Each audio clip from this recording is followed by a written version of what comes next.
Okay, it is. I mean, I would say that it's out of syllabus discussion because nothing to do with the enlightenment and liberation, but for entertainment purpose, I'll tell you. Mm. So there was, I don't know whether you have heard of this author, I forgot the name of the author. There is a Chariots of God. One person, one author wrote a book called Chariots of God back in 70s. He is a US author. Okay. I take my jacket off. It is a paperback. Yeah, it's a paperback.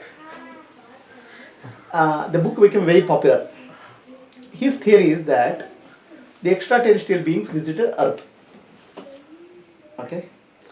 For that he gives a lot of examples. Now, when we speak of when we go to temples, right? The temples, the sculptures are there on the walls. Okay, the sculptures, if you look at closely, some of them appear like aliens coming with a spacesuit. For example, many of the devatas have that helmet. Right? Now we call that as kirita. Okay, a decorative. Okay, he said all these are nothing but beings who are from the extraterrestrial. They visited Earth. He gives a lot of examples and all those things.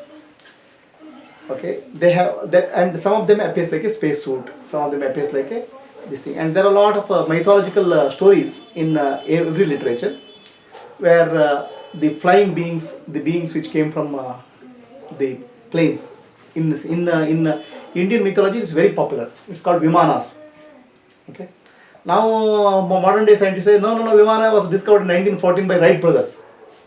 Okay. Wrong, brothers cannot discover it. So in Ramayana, which is actually must be Adi Kavya, which is actually must be about few thousand year old, whatever 5,000 or 6,000 years old.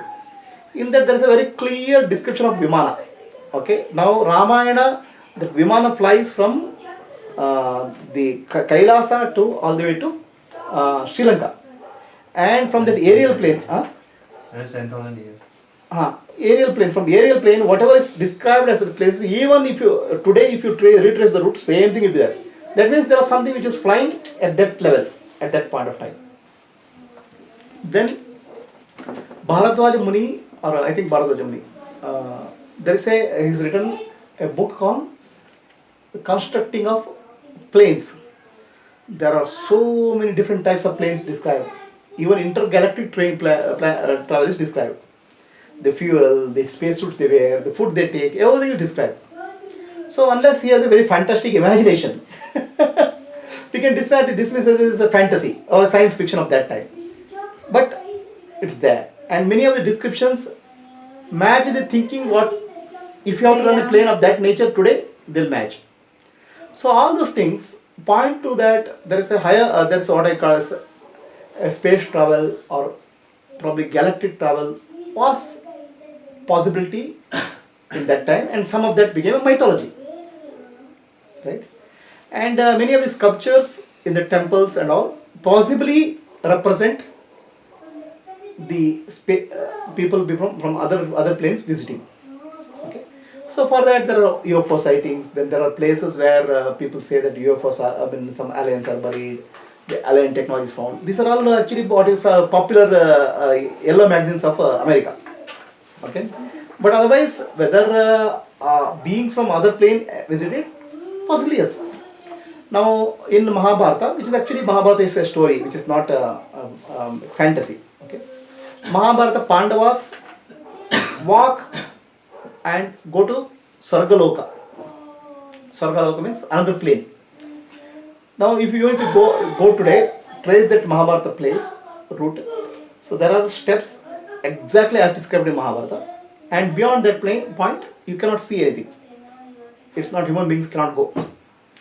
So, is there a place on the earth where suddenly the physical form disappears and subtle form opens up? We don't know. Now, the description of the weapons which are there in Mahabharata, very fantastic weapons and very accurately described. Many of them even don't exist today. Now, was it their fantasy or was it reality? And if it is a fantasy, you have to give credit to their fantasy. Tremendous amount of fantasy. It's better than science fiction writers of today. If it is reality, then how did those weapons came? And it is said that those weapons came given by higher order beings. Indra gave some weapon to Arjuna, like that. So whether it's possible? Yes. Now this person wrote the book called Chariots of God, and he was very popular. Okay, and what he says, he came to visit Calcutta, India. He came to no. He's a US guy. He came to Calcutta, and to listen to him, thousands of people had gathered and who had read the book. He was shocked. In Calcutta is a city of literature, right? There are thousands of people who had read the book and come there. He was shocked. In America, I would not have seen so many people in one place who had read my book. So, like that. Now, if you ask my opinion, these are all, what is this thing? Okay. If you ask my opinion, whether there are extraterrestrial beings, yes. Whether they visited Earth earlier, yes. Are they visiting Earth now? Yes. Can the contact be established with them? Yes. That's my opinion. I cannot prove it. But why do they want to come to Earth? Yeah, they want to help. I mean, they want to. I mean, they are not like the terrorist alliance. They want to, at time to time, they want to provide some help in human beings. They are from the higher loka. Higher level of beings. Loka means They are devta. Devata type. Okay, that's what we call Devata. Devata means light beings. Okay. Then the question is. If we capture them, No, let me get this thing. Okay. So now another thing which is there. This Sanskrit is called Deva Bhasha. Okay. Deva Bhasha means a language used for communication with the divine, the divine beings. Now, if you know Sanskrit well, you can understand that it does not come from human mind. All the languages are coming from human mind. Sanskrit has such a structure, and it's like a computer language. It's a designed language, not evolved accidentally. So Sanskrit they call it Devatas. Devatas speak Sanskrit. Okay. So that means there was a alien race or alien beings who visited, who were speaking Sanskrit. I would say that. Now you take the Vedas. Okay. The Vedas are there. Okay. So now the Vedic literature contains tremendous amount of wisdom. Many of the origins of science, technology, or algebra, and understanding of the system of the planetary system, all those things are there in Vedic literature. Much before somebody discovered Earth was round, few thousand years back we refer Earth as Bhugola, round. Okay. Much before Einstein discovered the time and space are relative, we call them as Deshakala. Time and space we give a continuum. Okay. All this comes from Vedic literature. That means there is a tremendous amount of information, intelligence which is available in Vedas.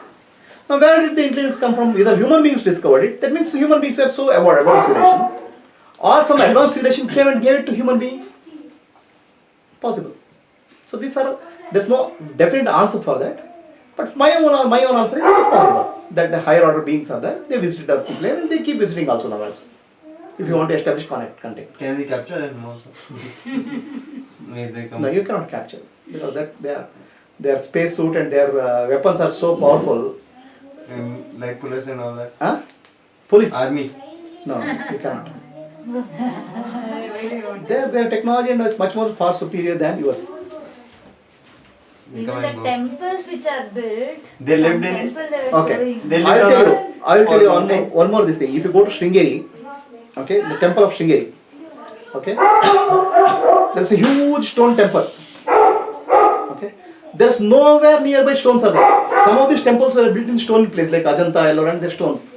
Sringeri, there's no stone temple at all. Okay, and on the four sides of the temple, there's this thing, what a chain hanging. So what they say, it's like a mythology. They say the temple was placed in that place from a plane. So like that, these are all mythologies. Now you can say you can dismiss mythology as fantasy, imagination, or you can say the mythology is conveying some information which is carried from generation to generation, and the technology and technology which belong to a earlier generation which is lost. Vishwakarma. Vishwakarma. See, we are very good now. We are actually so egoistic that we are the only superior advanced technology. All other people are living in the caves. Huh? This is our ego. Life is not like that, no. No, it's not like that, but yeah. Now the question is it possible? Yes. Is it possible according to science? Yeah, science speaks of parallel universes. Yeah. Okay. So, possibly in the another parallel universe we may be divine beings sitting and having some party.